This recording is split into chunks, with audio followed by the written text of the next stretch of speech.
Hello friends, welcome to Pathoos kitchen vibes. നമ്മൾ ഇന്ന് നോക്കാൻ പോകുന്നത് മുട്ട വെച്ചിട്ടുള്ള ഒരു ഈവനിങ് സ്നാക്കാണ്. അപ്പോൾ പെട്ടെന്ന് തന്നെ വീഡിയോയിലേക്ക് കിടക്കാം. ഞാനിവിടെ ഒരു 2 കപ്പ് ഉള്ളി എടുത്തിട്ടുണ്ട്. അത് നന്നായിട്ടൊന്ന് നമുക്കൊന്ന് വാട്ടിയെടുക്കാം. ഉള്ളി നന്നായിട്ട് കുറച്ചൊന്ന് വാടി വരുമ്പോൾ നമുക്കതിലേക്ക് ആവശ്യത്തിനുള്ള ഉപ്പ് കൂടി ചേർത്ത് കൊടുക്കാം. പിന്നെ നമുക്കതിലേക്കൊരു 4 ലീഫ് പച്ചമുളക് ചെറുതായി അരിഞ്ഞത് ചേർത്ത് കൊടുക്കാം. എല്ലാം കൂടി മിക്സ് ചെയ്യാം. Mix well. ഞാനിവിടെ ഒരു 6 മുട്ടയ്ക്ക് വേണ്ടിയിട്ടാണ് കേട്ടോ ഉള്ളി എടുത്തിട്ടുള്ളത്. അപ്പോൾ അധികം മുട്ട എടുക്കുന്നുണ്ടെങ്കിൽ ഞങ്ങൾക്ക് അധികം അതിൻ്റെ ചേരുവകൾ കുറച്ചധികം എടുക്കാം. പിന്നെ കുറച്ച് മല്ലിച്ചപ്പ് ഇട്ട് കൊടുക്കാം. വീണ്ടും മിക്സ് വെൽ. ഉള്ളി നന്നായിട്ട് വാടി വരുന്നത് വരെ എല്ലാ ഫ്ലെയിമിൽ വെച്ചിട്ട് ഇളക്കിക്കൊണ്ടേയിരിക്കാം. പിന്നെ നമുക്ക് അതിലേക്ക് ഒരു 1/4 ടീസ്പൂൺ മഞ്ഞൾപ്പൊടി ഇട്ട് കൊടുക്കാം. പിന്നെ ഒരു 1/4 ടീസ്പൂൺ കുരുമുളക് പൊടി, പിന്നെ ഒരു 1/4 ടീസ്പൂൺ ഗരം മസാലയും കൂടി ആഡ് ചെയ്ത് കൊടുക്കാം. വീണ്ടും മിക്സ് വെൽ. അപ്പോൾ മസാല റെഡിയാക്കി വെച്ച് നമുക്ക് മുട്ടയൊന്ന് നീളത്തിലൊന്ന് അരിഞ്ഞെടുക്കാം. ഈ വീഡിയോയിൽ കാണുന്നത് പോലെ അരിഞ്ഞെടുക്കാം.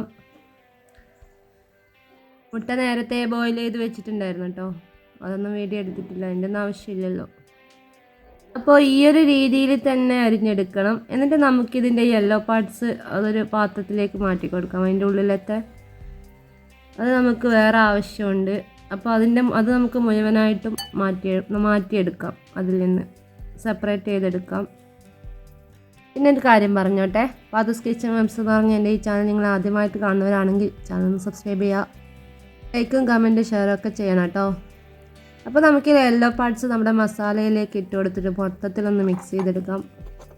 പിന്നെ നിങ്ങളുടെ സപ്പോർട്ട് ഉണ്ടെങ്കിൽ നമുക്ക് മുമ്പോട്ട് വീഡിയോസ് ചെയ്യാനൊക്കെയുള്ള ഒരു മോട്ടിവേഷൻ എന്ന് പറയുന്നത്. അപ്പോൾ എല്ലാവരും ഒന്ന് സപ്പോർട്ട് ചെയ്തിട്ടൊന്ന് സഹകരിക്കണേ. ഓക്കെ ഫ്രണ്ട്സ്, അപ്പോൾ നന്നായിട്ട് അതൊന്ന് മിക്സ് ചെയ്യുക. മുട്ടയുടെ യെല്ലോ ഒക്കെ നല്ല രീതിയിൽ ഒന്ന് അടിച്ചു കൊടുത്തിട്ട് നന്നായിട്ടൊന്ന് മിക്സ് ചെയ്ത് കുഴച്ചെടുക്കാം. ഇത് ചെയ്യുമ്പോൾ ഫയർ ഓൺ ചെയ്യണമെന്നൊന്നുമില്ല കേട്ടോ. ഇത് ഫയറൊന്നും വേണ്ട. മസാലയാക്കി വെച്ച് അതിലിട്ടിട്ടൊന്ന് അങ്ങനെ ഒന്ന് ഇളക്കി മിക്സ് ചെയ്തെടുത്താൽ മതി. അപ്പോൾ അതൊക്കെ സെറ്റ് ചെയ്തു. ഇനി നമുക്ക് ഈ ഒരു മസാലയെ നമ്മുടെ മുട്ടയിലേക്കൊന്ന് നിറച്ച് കൊടുക്കണം. അത് ചെറിയ ചെറിയ ഉരുളകളാക്കിയിട്ട് ആ മുട്ടയുടെ ഹോൾസിലേക്ക് അങ്ങ് വെച്ച് കൊടുത്തിട്ട് ഒന്ന് പ്രസ് ചെയ്ത് കൊടുത്താൽ മതി. ഇത്രേ ഉള്ളൂ. അതുപോലെ ബാക്കിയുള്ള എല്ലാ മുട്ടകളും അതുപോലെ ഓരോരോ ഉരുളകളാക്കുക, അതിൻ്റെ ഉള്ളിൽ വെക്കുക, അടവെക്കുക. ഇത്രേ ഉള്ളൂ. അങ്ങനെയെല്ലാം ചെയ്തെടുക്കാം. മുട്ട വീട്ടിലിരിപ്പുണ്ടെങ്കിൽ പെട്ടെന്നൊന്ന് ചെയ്ത് കൊടുക്കട്ടെ. നല്ല ടേസ്റ്റുള്ള സാധനമാണ്, നല്ല രസമാണ് കഴിക്കാനായിട്ട്. അപ്പോൾ അങ്ങനെ നമുക്ക് മുഴുവനായിട്ടും ചെയ്തെടുക്കാം. ഞാനിവിടെ എല്ലാം അങ്ങനെ റെഡിയാക്കി വെച്ചിട്ടുണ്ട്. ഇനി നമുക്ക് അടുത്ത പരിപാടി ഇതിൻ്റെ കൂട്ട് റെഡിയാക്കണം. അപ്പോൾ അതിനുവേണ്ടി ഞാനിവിടെ ഒരു 3/4 കപ്പ് കടലപ്പൊടി എടുത്തിട്ടുണ്ട്. അതിനകത്തേക്ക് നമുക്കൊരു 1/4 കപ്പ് മൈദപ്പൊടി കൂടി ആഡ് ചെയ്ത് കൊടുക്കണം. അതിൻ്റെ ക്ലിപ്പ് മിസ്സായിപ്പോയി ഗൈസ്. എനിക്ക് എപ്പോഴും എന്തെങ്കിലുമൊക്കെ മിസ്സായി പോകും വീഡിയോ എടുക്കാൻ.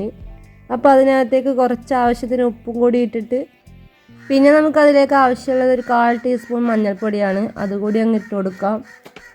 പിന്നെ ഒരു 1/4 ടീസ്പൂൺ കുരുമുളക് പൊടി കൂടി ഞാനിവിടെ ആഡ് ചെയ്ത് കൊടുത്തിട്ടുണ്ട്.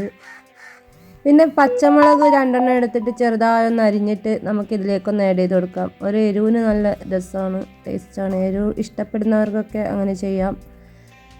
അപ്പോൾ കുറച്ച് മല്ലിച്ചപ്പൊടി ആഡ് ചെയ്ത് കൊടുത്തിട്ടുണ്ടായിരുന്നു കേട്ടോ. ഞാൻ പറഞ്ഞില്ലേ, ക്ലിപ്പ് എനിക്ക് എപ്പോഴും മിസ്സാവും. അപ്പോൾ അതുകൂടി ആഡ് ചെയ്ത് കൊടുക്കാം. പിന്നെ കുറച്ച് വെള്ളം ഒഴിച്ചിട്ട് നമുക്കിത് കുറച്ച് വെള്ളം ഒഴിച്ചിട്ട് നന്നായിട്ട് ആ ഒരു ബാറ്റർ റെഡിയാവുന്നത് വരെ കുറേശ്ശെ വെള്ളം ഒഴിച്ചിട്ട് ബാറ്റർ ഒന്ന് റെഡിയാക്കി എടുക്കാം.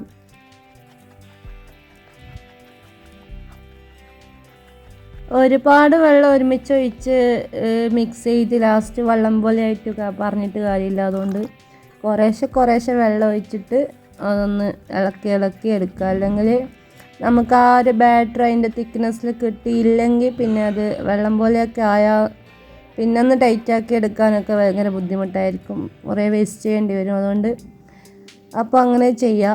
പിന്നെ നമുക്ക് നമ്മുടെ മുട്ട അതിനകത്തേക്ക് വെച്ചിട്ട് ഒരു സ്പൂൺ വെച്ചിട്ട് നമുക്ക് അതിൻ്റെ ബാറ്റർ അതിൻ്റെ മുകളിലൂടെ ഒന്ന് എല്ലാ ഭാഗത്തും ഒന്ന് വെച്ച് കൊടുക്കാം. എന്നിട്ട് അത് നേരെ എടുത്ത് എണ്ണയിലേക്ക് അങ്ങ് ഇടുക. അങ്ങനെ 2 വെച്ചിട്ടാണ് ഞാനിവിടെ പൊരിച്ചെടുത്തിട്ടുള്ളത്.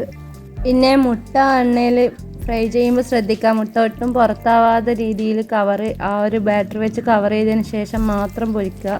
അല്ലെങ്കിൽ അത് പൊട്ടിത്തെറിക്കാനൊക്കെയുള്ള സാധ്യത ഉണ്ട്. പൊട്ടിത്തെറിക്കാമെന്ന് വെച്ചാൽ അങ്ങനെയല്ല, ശ്രദ്ധിച്ചിട്ട് കൈകാര്യം ചെയ്യുക. ഓക്കെ, അപ്പോൾ ആയിട്ട് ഇവിടെ റെഡി ആയിട്ടുണ്ട്. അപ്പോൾ നമ്മുടെ ഈവനിങ് സ്നാക്സിനൊക്കെ പറ്റിയ നല്ലൊരു എഗ്ഗ് വെച്ചിട്ടുള്ളൊരു സ്നാക്കാണ്. കണ്ടോ, ഇതിൻ്റെ തന്നെ മുട്ടയുടെ സൈഡൊക്കെ പുറത്ത് ഉണ്ടായിരുന്നു. പക്ഷേ എനിക്കങ്ങനെ പൊട്ടിയിട്ടും തെറിച്ചിട്ടൊന്നും ഇല്ല. അങ്ങനെ പൊട്ടിത്തെറിക്കുന്നല്ല കേട്ടോ പറഞ്ഞു, ശ്രദ്ധിക്കുക, അത്രേ ഉള്ളൂ. അപ്പോൾ അതൊന്ന് കട്ട് ചെയ്തോട് കാണിച്ചു തരാം. ഇതാ കണ്ടോ, അത് നല്ല രീതിയിൽ വന്നിട്ടുണ്ട്. നമ്മളൊക്കെ നല്ലോണം വന്നിട്ടുണ്ട്. അപ്പോൾ ഇത്രേ ഉള്ളൂ. അപ്പോൾ ഇതൊക്കെ ഒന്ന് ട്രൈ ചെയ്ത് നിങ്ങളൊന്ന് കഴിക്കുക. ഫീഡ്ബാക്ക് ഒന്ന് കമൻറ്റ് ബോക്സിൽ അറിയിക്കുക. ചാനലൊന്ന് സബ്സ്ക്രൈബ് ചെയ്യുക, ലൈക്ക് ചെയ്യാൻ മറക്കല്ലേ. Okay friends, thank you for watching. By.